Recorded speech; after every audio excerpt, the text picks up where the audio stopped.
Magandang umaga, ngayon po ay araw ng Martes, February 6, 2024. Narito po muli ang update sa lagay ng ating panahon.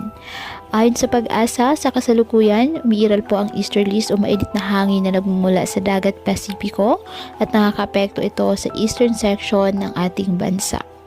Sa ngayon, wala po tayong bagyo o low pressure area na minomonitor sa loob po ng ating Philippine Area of Responsibility na maaaring makaapekto sa ating bansa.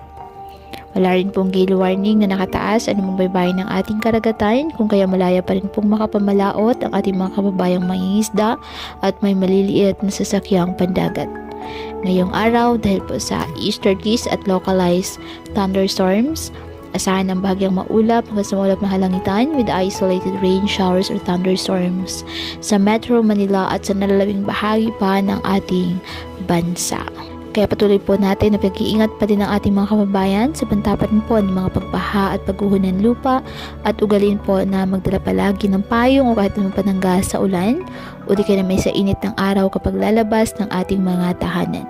At yan po muna ang update sa lagay ng panahon ngayong araw. Muli, patuloy po tayo na mag-ingat at palaging tandaan, God loves you. Stay safe and God bless.